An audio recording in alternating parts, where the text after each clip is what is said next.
be completeness for all. Sarvesham Mangalam Bhavatu.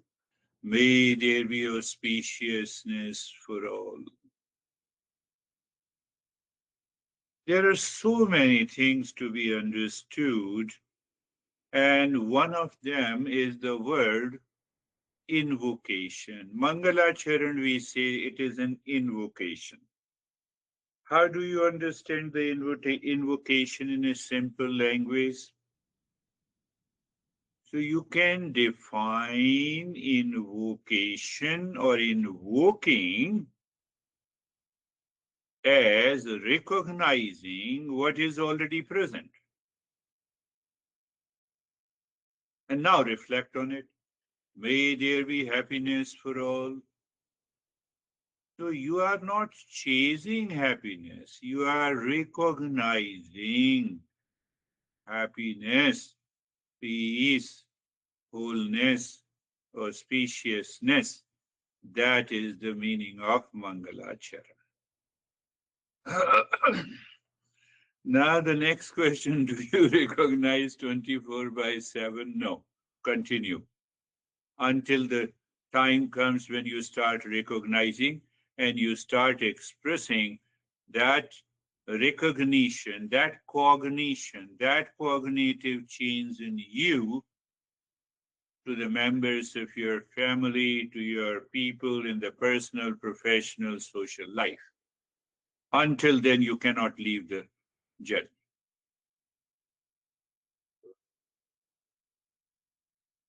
You can open the eye. Did you understand it? So otherwise, we are what we are doing. We are intellectually doing, and we are not. It is not going deeper.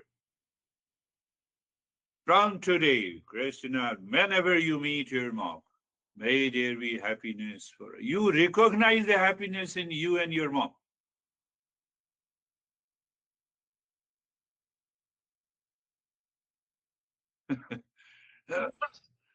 So it is a recognition.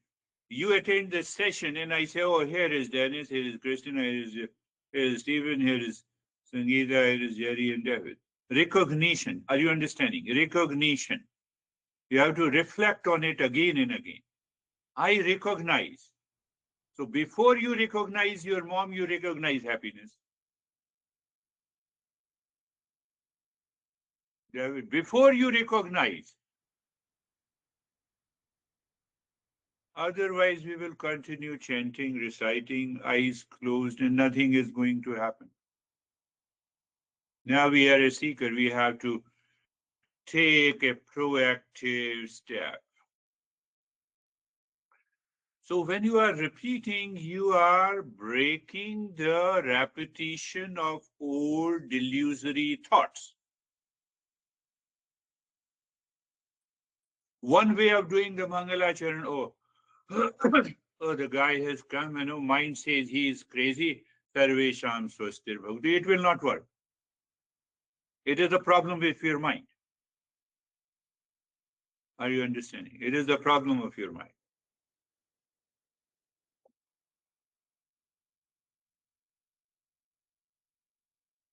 So gradually what happens, the Mangalacharan loosen your sense of doership and personal problem ownership. You drop it. That is one of the great masses teaching education of Mangalacharan. So last week, what we have been doing, I told you, we discussed about 600 hours of training. I gave you an example. We have not done 5 years or 6 years. It's less than 600 hours. Let us calculate. One goal of commitment, sincerity, is to allow the mind to remain focused inside. In the last two sessions, we had an incidental diversion. It can only happen when we start with a belief, it moves to faith, and it becomes a trust. So that recognition of the happiness is a trust. So now you are chanting or reciting the Mangalacharan mantra with a belief or faith or trust. Tell me, what is your take?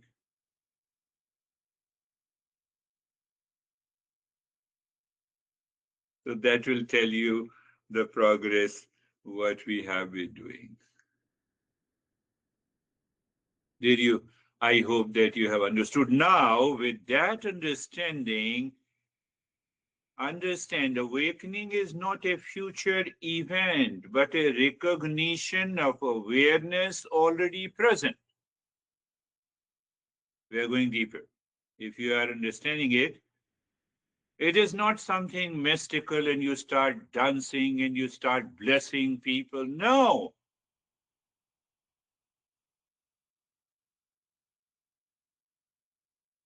Are you getting it?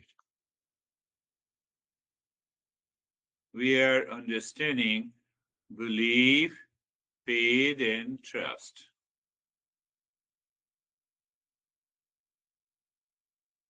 Imagine, imagine a traveler who reads the map, believes the destination exists, but only truly knows the way after walking the path and seeing the city with your own eyes.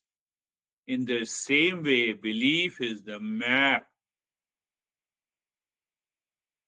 Are you stationed at belief only? Did it convert into the faith is the journey? Are you undertaking a journey? When? All the time. Trust is the arrival. Arrival. Did you get it? When you know your true nature as peace and happiness is not just a theory but yet lived reality. Belief is the starting point. Faith grows as repeated reflection and direct experience confirm the teaching. Trust is the firm, spontaneous conviction that I am peace and happiness. I took the incidental diversion because of to explain you clearly this belief, faith, and the trust. Belief is the seed, faith is the growing plant, and trust is the fruit. So, what happens when the trust is the fruit? May there be happiness for all. Now it is a fruit. You are talking to a difficult client. Will you be able to maintain the peace and happiness? For example, are you talking to a difficult honey partner?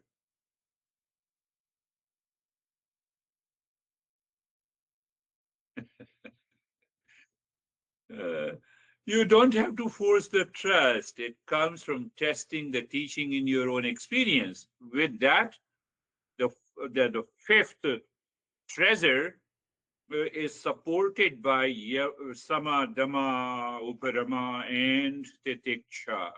Sometimes you have to endure, you have to be resilient. Come on, what the mom said or dad said, what it's okay. Where is the way? Start with a belief, but keep questioning. Are you questioning others? No. Question yourself, reflect on your experience. Does peace arise when you let go of identity with the mind? It will help you to dissolve your ego also. Contemplate daily. Am I, uh, am I not already the peace I seek? When you wake up in the morning, just a moment of reflection. When faced with a challenge, instead of reacting, you pause, you ask, who is aware of this? That is the trust is not blind. I've been saying it again and again. It is the fruit of seeing clearly. Trust is not blind, it is the fruit of a right perception. What is one meaning of right perception in Buddhism? It is known as vipassana. Vipassana means to see clearly, rightly. So I see clearly and rightly the peace and happiness. Our journey is awakening and self-knowledge. If your nature is peace, why wait for tomorrow to live as if you already know? We also discussed last time, you have to, now that things becomes clear because of the incidental diversion I took in the last two sessions, your mind is not able to find the peace and happiness. It is because of the scattered identification. Your mind is attached somewhere. It may be because of ego. So I have to bring the mind back. I have to drop the ego in my thought process.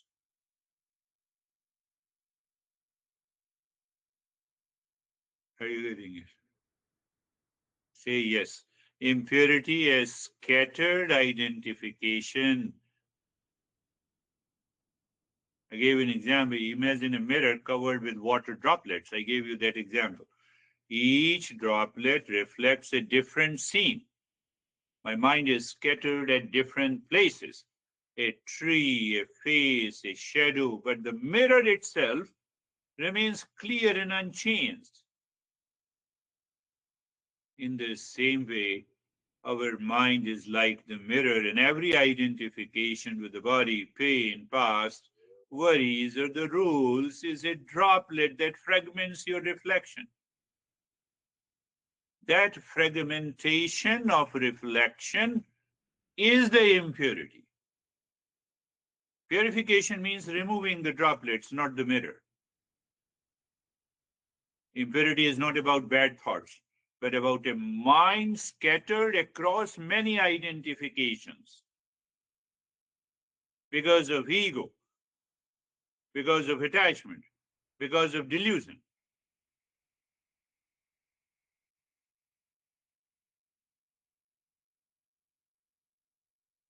When there is no fragmentation, then what happens? I always check my internet connection. I did couple of mistakes couple of years back, many years back. I forgot that. I check my internet connection. I check my computer. I check my voice before I start the session.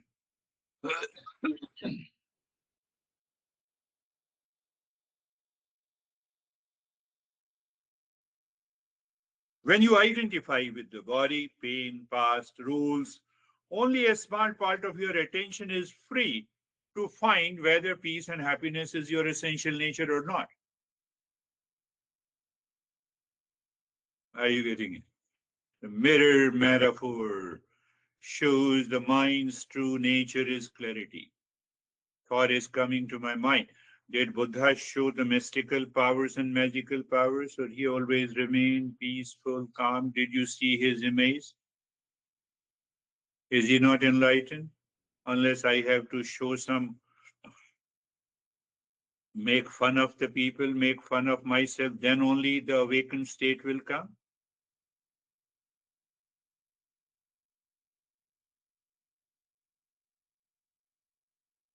Contemplate, reflect.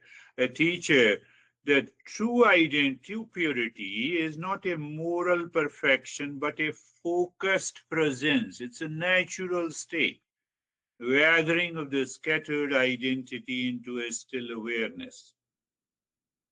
That is what we need to have a tremendous faith in our life. I explained that in terms of the faith. So your faith is tested in every event, in every relationship. You are in stress, examination of the fifth treasure. You are so even after 5 years, you are still entering into a conflict, duality reaction, and it disturbs your whole day. You have not done anything. So then I will leave it. Choice is yours.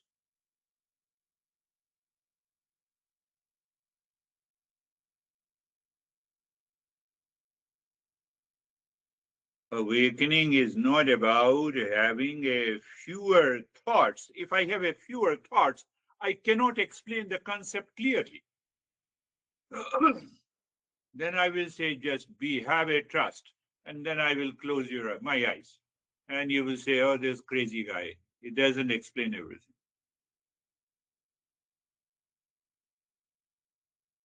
Awakening is not about having a fewer thoughts, but about a qualitatively different relationship with them.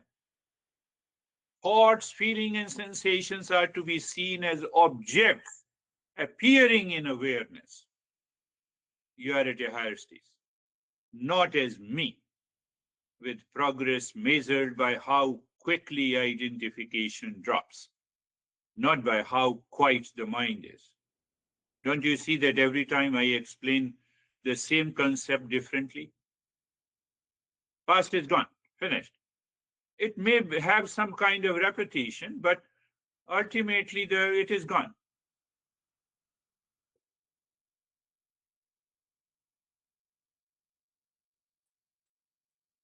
Then the real self, then the real self is unseen awareness, unseen by the senses, unseen by the mind, because that awareness is behind the mind, behind the senses. The real self is pure consciousness, not seen by the senses or mind, but directly known as the knower. Knower. And that knower is aware of the changing phenomena of the body, mood, rules, thought, feeling are not you. They are seen by you. That consciousness remains constant through waking, dream, and deep sleep. I gave you the movie screen metaphor. You can recall that. Notice the constant presence of consciousness in waking, dream, deep sleep. While listening, I'm speaking, you are hearing. While sitting, yeah, behind that, there is always a consciousness who is aware of this thought, feeling, emotion, sitting, everything. That is what the knower is. It is unseen by the senses and the mind, but it is still very much present here and now. You can have a direct experience. I can have a direct experience. How? You are not the movie, you are the screen. And if consciousness is always present, why to identify with what changes? Why to identify with a particular thought? Say I said something and you say I don't agree. So what I will say? I will also say I don't agree what I said. Drop it. Why should I identify?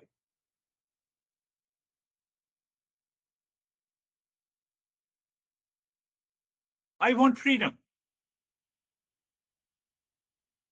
Even $1 billion cannot give you that freedom.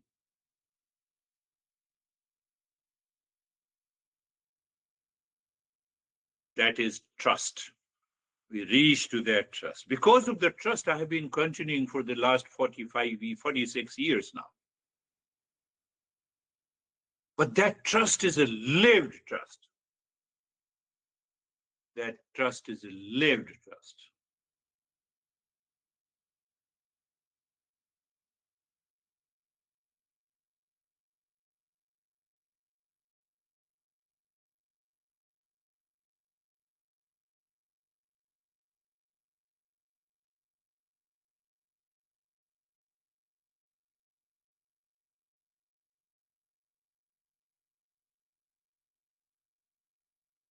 I'm covering the fifth treasure totally in a different way. So we have to follow a structured path. That is what we are following, which is also called the satsang, to enter into the unstructured pure consciousness, which is my nature. I have to follow the structured path as long as I have to reach there. The moment you reach there, leave this. There it is totally unstructured. So when it is unstructured, the one master says there is nothing but pure consciousness. Second master says that you have to follow this path, what we are following. Third master says what we are doing on Saturday's session. So they talk from their level. We are seekers, so we have to follow a structured path. We should not be carried away by many things present outside. First, I have to follow the structure. I have to commit to it. Then what happens? Then awakening is here and now, not a future event. I remember. We remember. Imagine a lamp that is always been on, but you only just noticed it. Awakening is not about creating a new light. It is about recognizing that light was always there, hidden by the veil of ignorance, suffering, and delusion. The moment you have a cognition, you are there. Did Buddha start jumping here and there after enlightenment?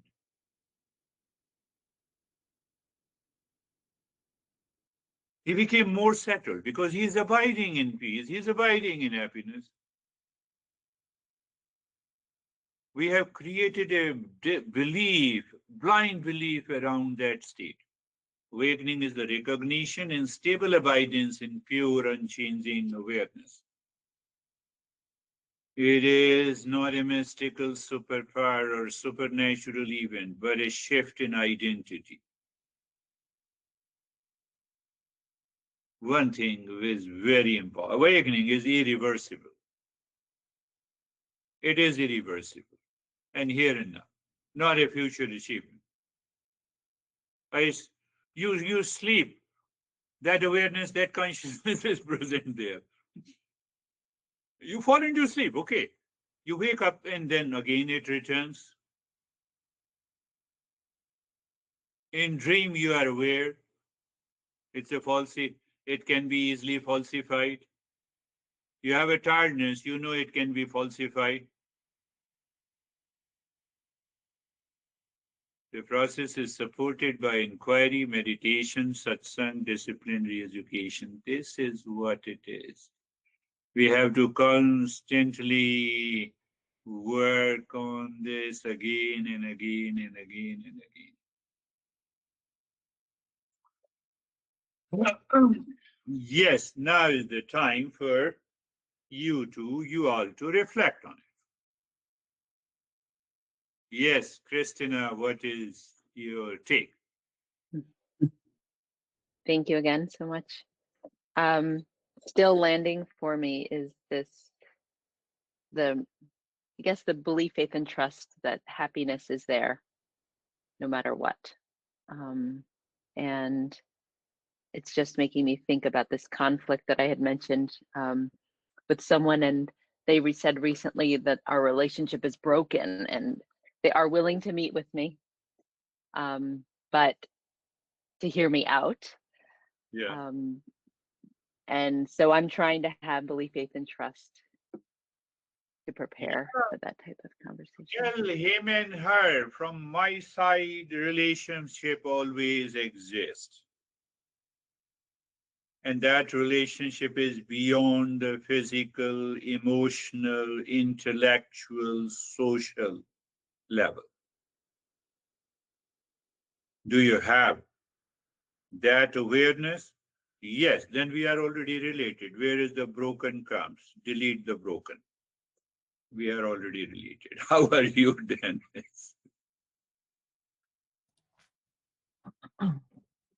It has become clear in today's session what is the relationship between these three points: the belief, the faith, and the trust, and how the belief converts to faith and how faith converts to trust through this journey. And I always compare Eastern wisdom with science. So if we compare this with scientific approach, I think it is similar when we have a theory, it is like a belief, and then we run a series of experiments to prove or disprove the theory. So these experiments are like faith, and if all experiments prove the theory in full and there are no doubts, then we now have a trust in that theory. Yeah. And it is also clear to me that having a belief and developing faith is absolutely necessary on the path of Eastern wisdom, because we cannot jump directly to the trust without removing all the doubts and impurities of the mind. Otherwise, it would be just a blind belief, which will not help us. Beautifully said. Beautifully said. Where is real self? How can you prove it? Prove it through the science. This is just you are talking nonsense. You don't want to treat the path. Christina, I think still she is there. So when you say to him or her that yes, there is no broken as such, I'm always related. The other guy may jump onto the blind faith. Leave him or her. Not required in your life. Oh, are you so strong? Yes, I'm very strong in that way. Yes, Stephen, what is your take? Thank you, sir. When you started this diversion, I've given a lot of contemplation, reflection in the belief, faith, trust, and a lot of thoughts came to mind. And I took our approach of always stepping back and trying to look at it from multiple angles, and I ended up really the Mangalacharan has really stood out to me the most, because we when we first started talking about this, we talked about the fact that I believe I used the words that it sets the tone for the day, and then I realized that it's not just at the start of the day, it's all day. And I started in the last few days, I started using it in virtually every situation. Before I get on a call, before I'm getting together with family, before I'm getting together with friends, before I go out to the store. This way, it sets my tone for none of the distractions and so on and so forth. So and then I started going and thinking about that that really is reflected to the belief, the faith, and the trust. And so as I continued down this path of believing in it, it was today that I realized that when you use the metaphor that with the mirror and the droplets of water and the mind, it became clear to me that belief, faith, and trust is actually the towel that wipes away all those droplets. It makes it very clear. So thank you. Beautifully said, beautifully. It aligns with Janice, what you said. Experimented. You experiment. I was talking to you, Christina. You experiment with him and her. There is no broken as such. Remove the broken. I'm already related to you. I have a trust in you. But the other guy says, hell with you. Thank you very much. If you don't say thank you very much, it means you are attached. You are still seeking something from him and her. You have to remain in peace and happiness. Try this. Share your experience with us in a session. How are you, David and Jerry? Thank you. My experience, and sort of to Stephen's point too, is just using the mantra throughout the day and the evening is just really builds the belief, which builds the faith, which builds the trust. And it's like this auger wheel that's digging down to the gold or the treasure, and the treasure is our real self. And the more faith we have, the more trust we have, the more belief we have, and it just kind of keeps going onto itself to get to that real self. But just truly knowing that the the real self, that treasure is there, and stepping back then and looking at all the raindrops or dirt or whatever that's on top of that treasure just needs to be ignored and focus on the real self. So thank you. Beautiful. Ego comes, you fight with the Mangalacharan. What the hell you are talking about? I'm expressing the ego thought and it will cause me pain and the pain to the others. Let me drop it. Let me come to the peace and happiness. So yes, what you are saying and Stephen is saying all the time. Now one beautiful thing will happen, that when you're doing it all the time, it will happen naturally. So we have retrieved the natural state.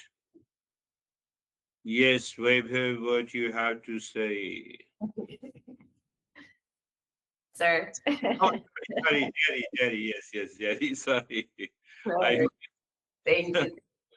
Um, the Mangalacharan is I feel like sums it up so well for us, and does provide us that tool that we will strengthen our belief, and through that we see the essence in everyone, but we first have to know it in ourselves. Otherwise we will seek it in other people, and we'll seek it in going somewhere to change a mood or to get something, you know.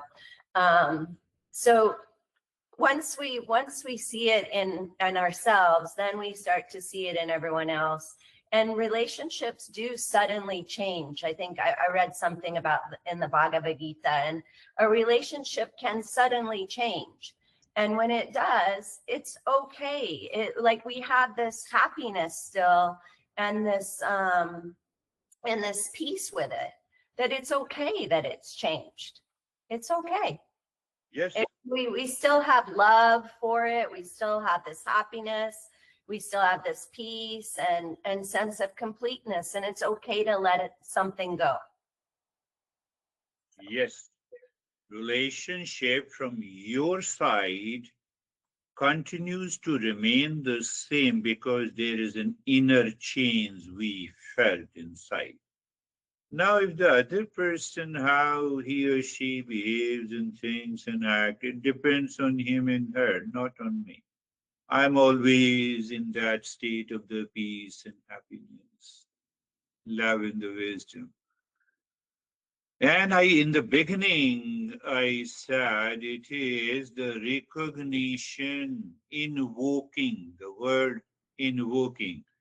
I translate into that definition is recognizing what is already present in me. So you move along with that path of the peace and happiness. Christina, don't get carried away. If the other person says hell with you, thank you very much. At least you have said hell with you, so it opens the path for me to the peace and happiness. You are constricting it. Don't get attached. Don't get carried away. That is the life of a person who is awakened. How are you, Weber? Thank you, sir. So how I understood today is like mind has an ability to have thoughts, but the trust is like I have a choice to associate with those thoughts or not. That is, there is no compulsion to it. I can be associated to it. I cannot be associated to those thoughts. And to build that trust that my happiness is before that thoughts, not after that thoughts. So I remain happiness with irrespective of what thoughts are there. So that is Yes, the understanding. yes. I remain in peace and happiness, whatever happens in my mind, whatever. This mind, its impulsive nature has to be present for survival. But now this impulsive mind and unwanted thought do not take the mainstays of my life. I'm feeling hungry, so I have to eat the food. It is instinctual, It is instinct. I have to save myself when I see the snake.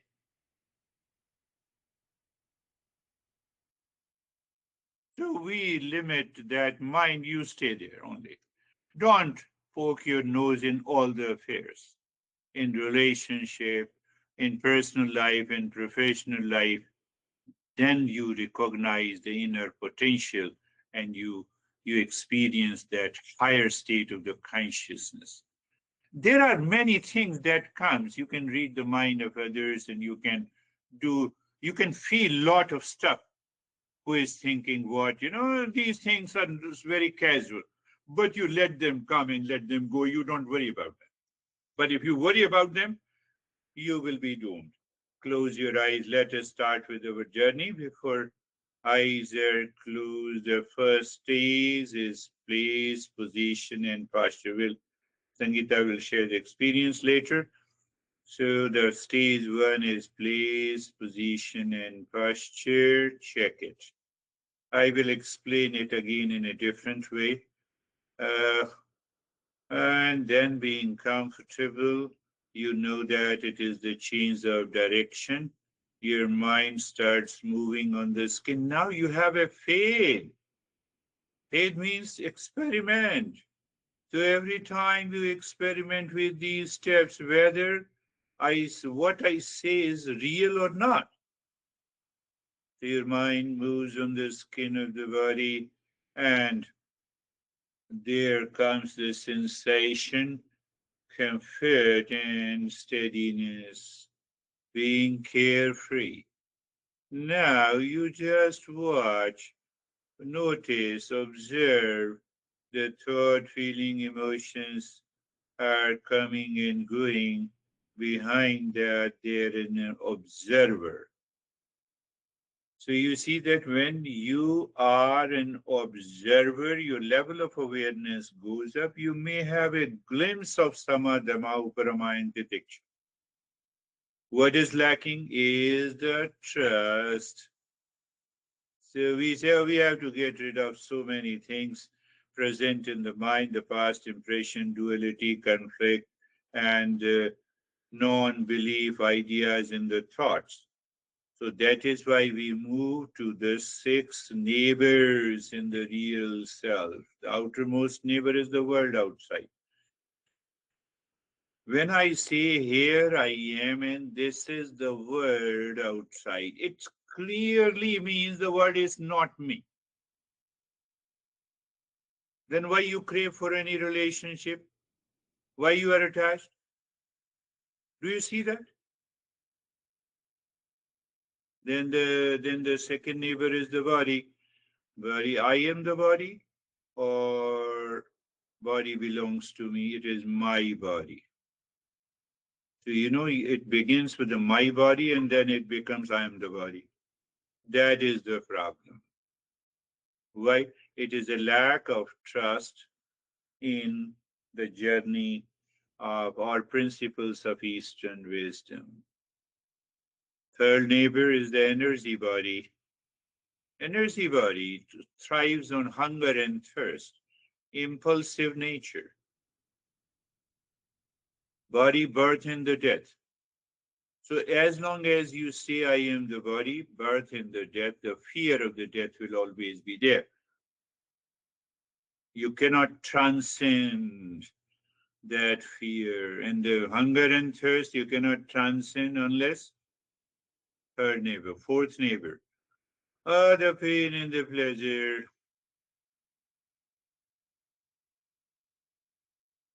Fifth neighbor is the intellect and the I-ness, likes and dislikes. And the sixth neighbor is the ignorance, and behind that there is a real self. So now you have to ask yourself whether these 5 treasures help me to fathom deeply into my core or not. And if it helps me to try to move into the core, I must follow all the time change behind the change. And that leads us to the second stage. You just check the flow of the breath. Look at the flow of the breath. You start with the flow of the breath, no change, perception, vipassana continues. So you are clear, the breath is not me, there is a flow of the breath and there is no change. Why? Because we have checked, mind is ready to step into the next step. It is not controlled by the past attachment, duality, and a conflict. And now you look deep inside the forehead in the space and start breathing long, deep in the hissing breath into the chest,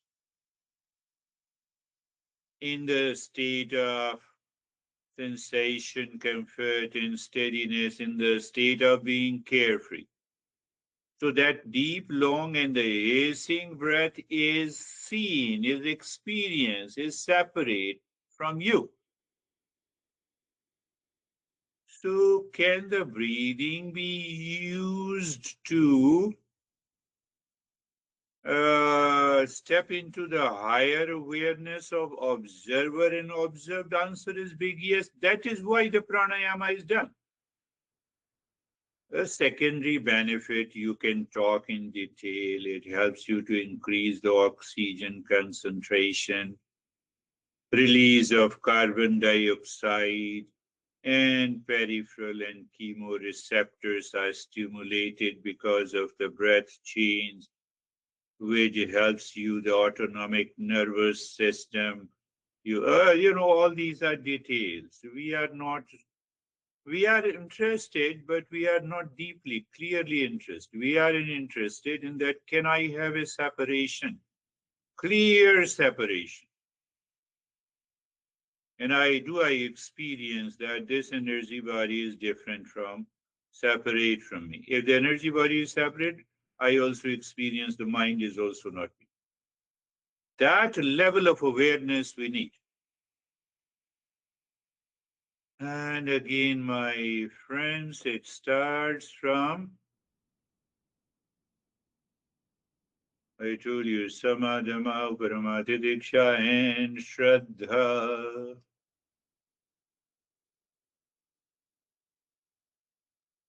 You are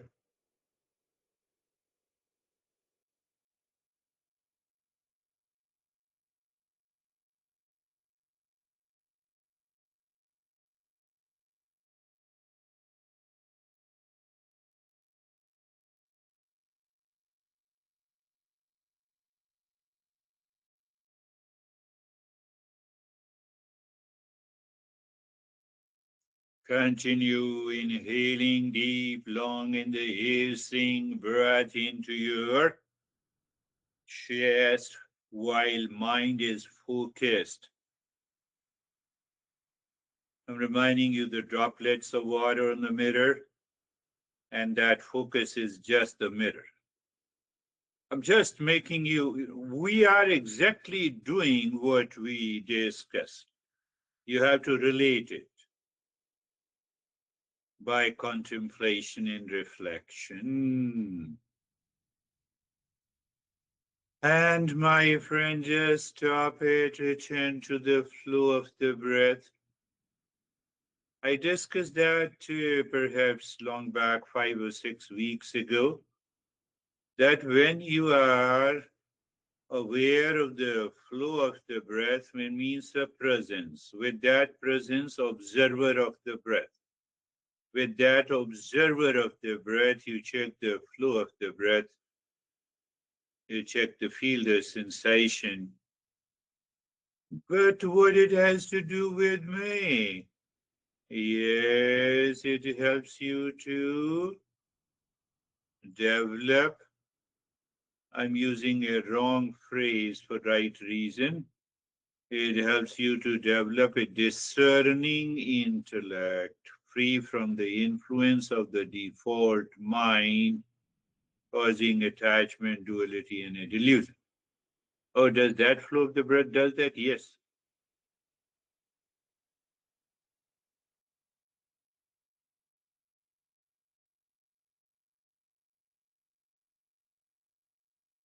And in that state, you start breathing deep, silent, and slow. This time, not the hissing breath, not the noisy breath. It is deep, silent, slow breath.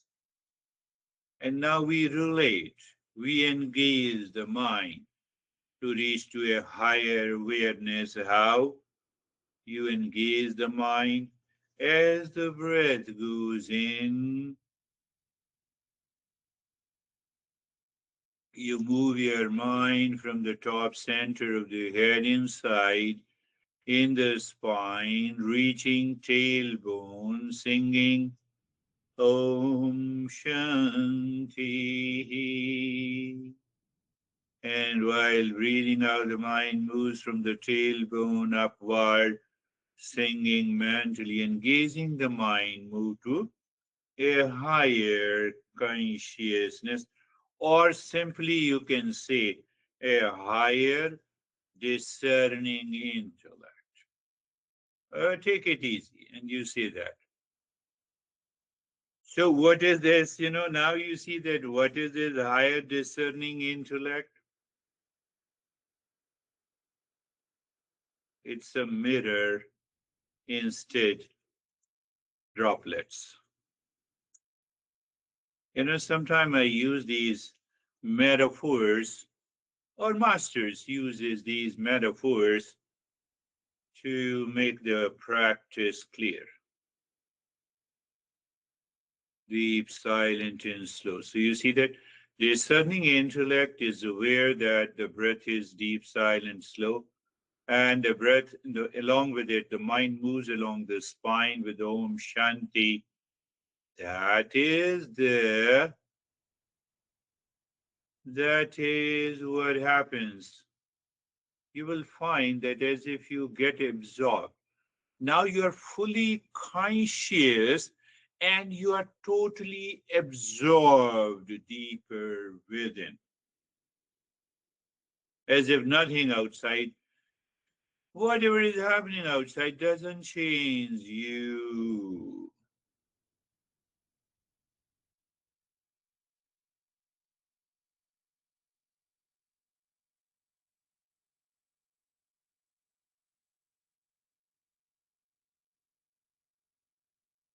You see that this is what happens. In Nyasa, we are dropping Om Shanti on the moving breath and the static spine. We are resolving the conflict of the mind. I could say that is how I feel, the way the masters put it.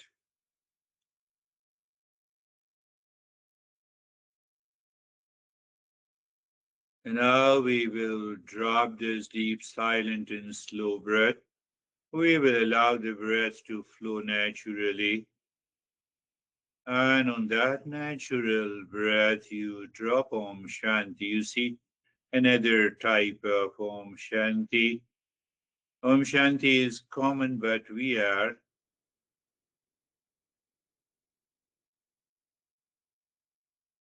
the first is the Nyasa Om Shanti. Second Om Shanti, where we check the flow of the breath. And we drop on the track of the breath Om Shanti.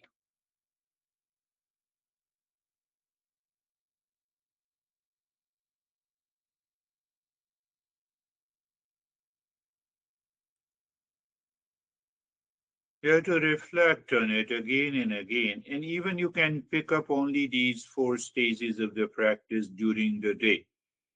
You will see a higher level of awareness.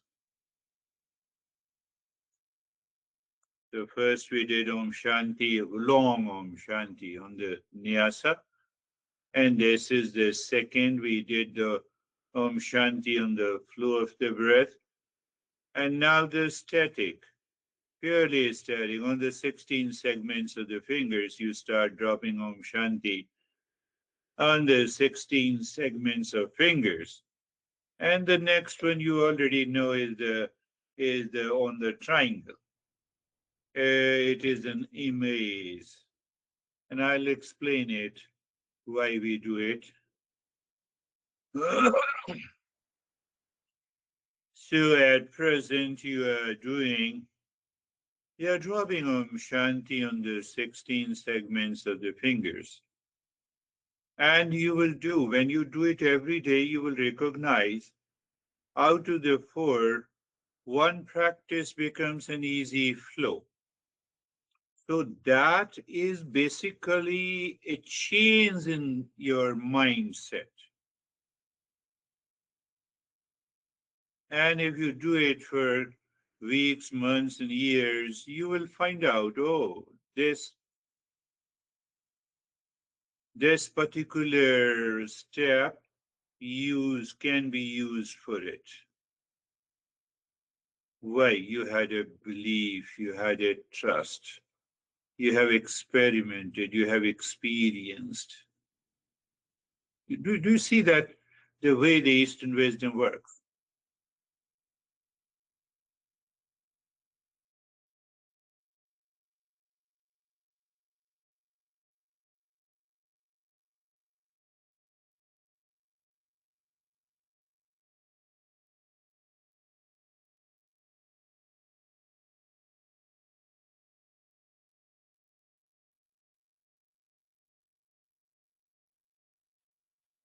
What a What a beautiful state you all are in. You know, you need not to worry whether you have not to move the body. It will happen on its own. The mind and the energy withdrawn outside, no, inside. So there is a natural state of the stillness.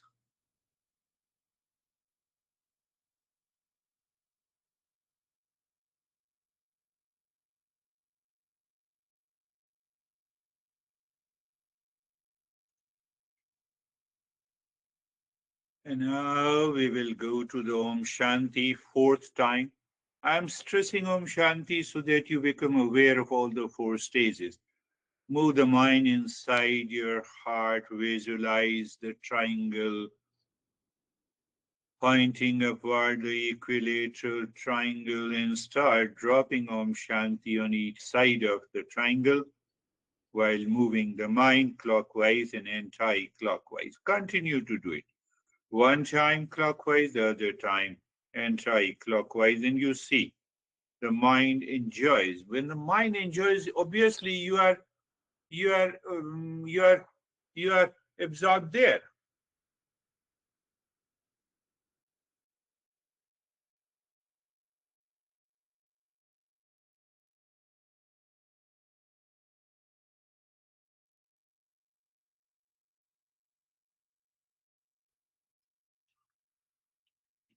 Again, I would say, are you clearing the droplets? Just relate it to it. And you will find, yes.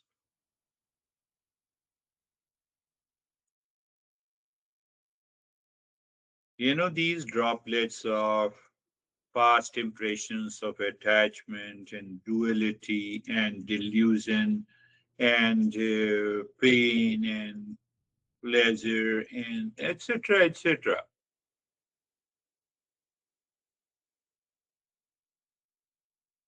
You will find they are coming and they are leaving you.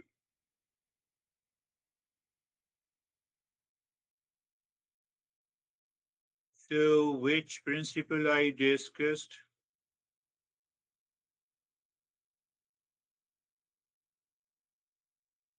I talked about fewer thoughts is not the guarantee of your awakening. And now, move the mind deep inside the cave of your heart. Mind seems to stop singing. As if Om is taking you very deep into the heart cave of the heart. Mind seems to stop. You simply say Shanti. You have already transitioned into the fourth stage and then do nothing.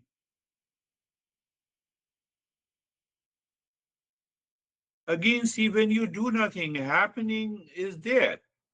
In meditation, we are always maintaining awareness. So, in that state of everything is happening on the awareness. So, maybe a vision, color, images. Yes, let it happen on the awareness.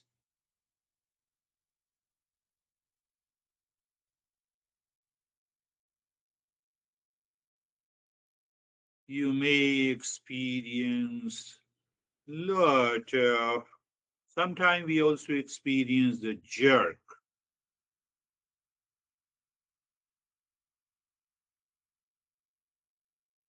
We are not carried away by any of our experiences. Why?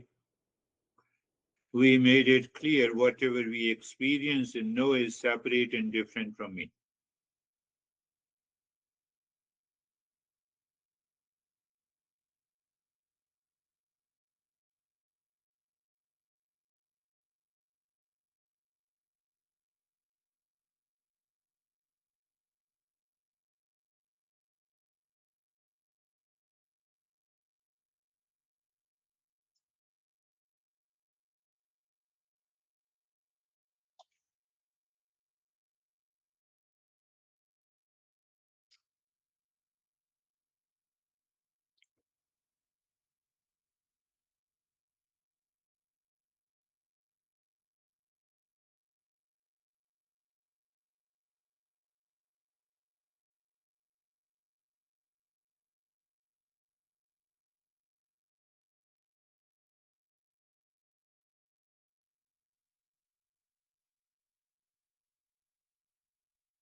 So when you do it at your home on your own, I requested you to keep half an hour window open.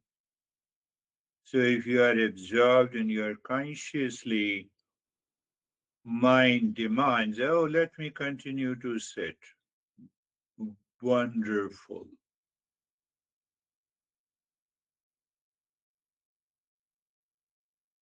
And now you start also reciting mentally or loudly, whatever the way you feel comfortable with me. Om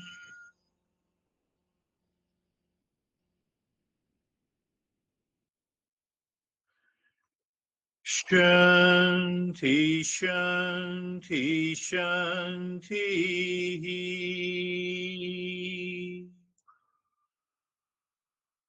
Om, Om.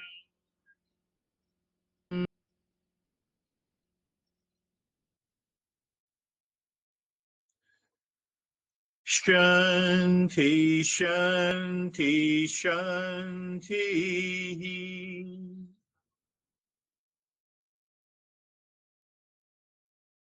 Om.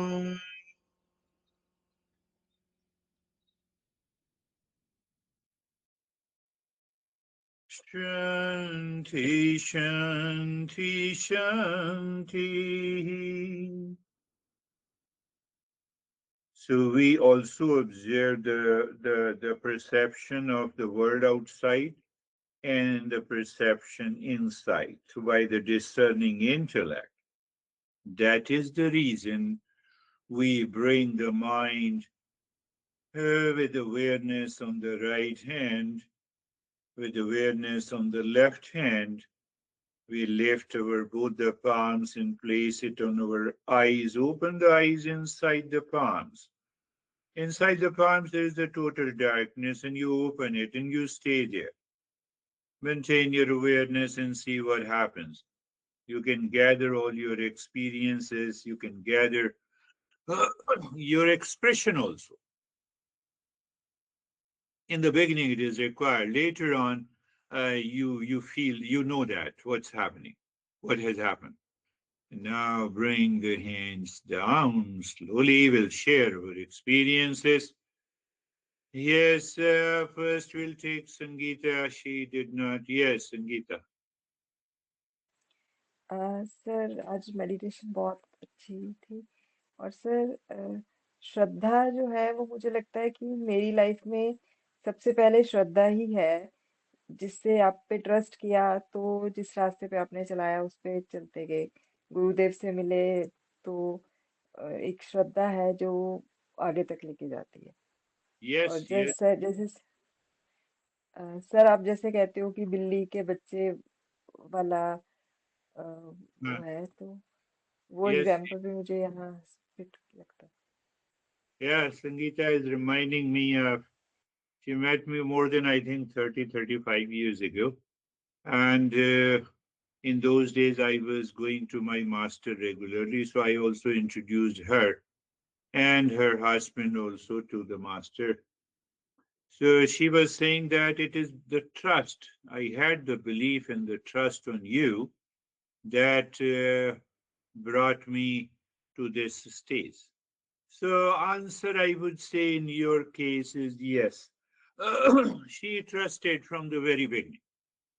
I'm using the word trust. Complete. Whatever I said, she did it. It's a rare. So that brings a tremendous, that also brings certain changes. It is something like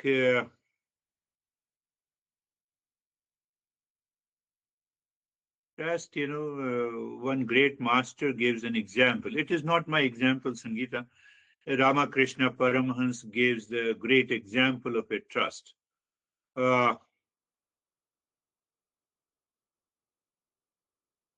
It's the, I think Jerry will correct me, the cubs of kitten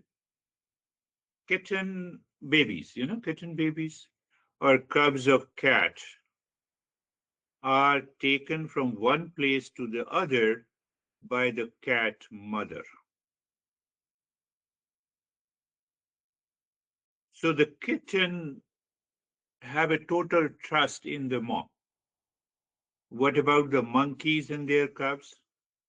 They hold the monkey cubs, monkey babies, hold the mother. They make an effort. Whereas the baby is cat, they need not to make an effort. So that is the trust in reference to the baby cat. In reference to the mother, what do you mean by believe? What do you mean by blind? Why should I believe you blind? No, follow the journey. So it's very difficult in the world to have that kind of a trust. So thank you and thank to my master. Yes, David and Jerry. You. My experience was right after stage one or phase one or whatever we call it, is the only word I can come up with is lost in space. I heard the journey, but I was just lost until the triangle phase when my body got very cold and I sneezed, and that kind of brought me out of the lost in space. So very deep and dark and pleasant. Thank you. Yes, Yes, it may happen. In the very first stage, you can enter deeper. So these stages, I explained you, we have to follow the structure to go beyond what is unstructured. The same deeper state can take place in the very first stage of meditation. Yes, it is possible. It's wonderful. How are you, Jerry? Thank you, sir. It was really clear to me that during the listening and learning portion that the Viveka was strong on the droplets, like just the application of all the tools and on these droplets, any identification. And then it's the moment we started the meditation, all of that dropped away and it was the observer was in the forefront. And that took me through the entire meditation, just the observing of the maybe the cold sensation, but no attachment, the breath, just a complete observation. It was really nice. Beautiful. That observer must come in the front. It is unseen by the senses and the mind. It is still present.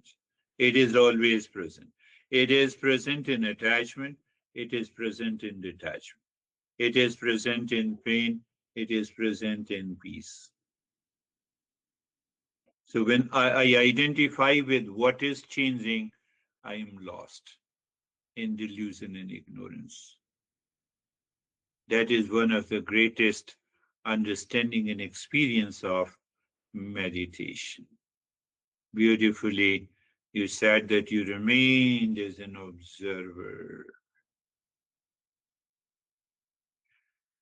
Listening and learning, including satsang, this is what is the satsang. Oh, I keep on listening to my master for 26 years, but I always question him. What is this principle? How this is? Where this is? In which text?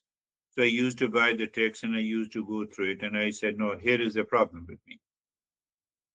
So he said, okay, I'll talk about this. So that clarity started coming. And there was a natural trust in him. Yes, Dennis.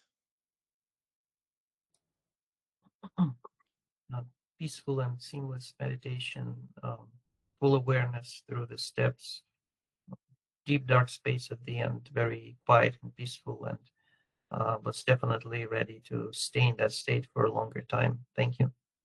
Beautiful. Yes. Staying for a longer time is very important. Very important. You might have heard the stories that guy or Buddha remained absorbed for 3 days under a Bodhi tree in India, and then he got the awakened state. That means that I could recognize what is already present in me in spite of all the. So if I have the time, it's better to stay there. But without getting into any hallucination and imagination. No hallucination, no imagination. How are you, Christina? Thank you. My experience was sort of almost like going to this otherworldly place and then realizing, no, that's the true reality. Yes. And I had this experience of noticing the droplets as the samsaras almost just going down a river. I'm very happy. Everyone started using these metaphors. Yes, it means there is definitely a sign of the progress. Yes, that is what we need to recognize. There is a reality behind this solid wall, the quantum.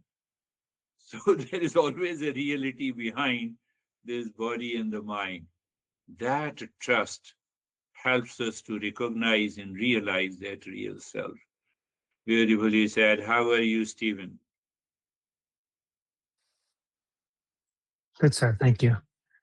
My meditation was calm, quiet, and absorbed. And I realized that when I brought my hands to my eyes in that dark space, I was still in that state. And I'm realizing I'm in that exact state now, even with my eyes open. So thank you. Beautiful. But look at his perception. He says that he is still into that state, means that perception is still present. It gives you the trust again and again. It is possible. And after that, you do nothing and it is still there. Or you can say that I could stay for a longer period. Or you can say that, it is both, all are the same. We are going to discuss in detail about all these things. When you say it is purely an observer, when you say that you are absorbed in the very first stage, almost all these are identical from a different perspective. And that is why Buddha teaches it appears different to us. Second teacher teaches it appears different to us. There is nothing different. If you strictly follow the principles of Eastern wisdom, everyone is teaching the same thing. They have their own expression. How are you, Vaibhav? Thank you, sir. So mine was calm. And I was just thinking on this faith. It's actually building the faith on my own self. And it was actually realizing that that mind is not responsible for me, but I am responsible for my mind. So it becomes my clarity over there. Yes, I become responsible for the mind, and that I is the discerning intellect. You apply the discernment, you apply the dispassion, and you leave that crazy mind. Because it is the crazy mind that creates the droplets on the consciousness, which I refer to as a mirror. I'm just using that metaphor. So when you use that, you feel that, these natural things, you'll be able to read the mind of others, but you maintain that poise. It's okay. Let it come and let it go. If our path is towards the awakening, but if our path is just to show some mysticism to the people, then better to open a shop of the psychics. The psychic we say in America. But, so you can ask Vaibhav and Sangeeta, if you use the word psychic, it means you are mentally disturbed. You are a mad guy. That is the literal meaning of psychic in India, isn't it, Vaibhav? Now he has become psychic. So you can open the shop. So out of the 10, even the 2 people got the result, what you have read. You are a proven psychic, but not always true. Anyhow, let them also enjoy their profession. So that is also. Thank you. Thank you, sir. Sir. Thank you, sir. Thanks.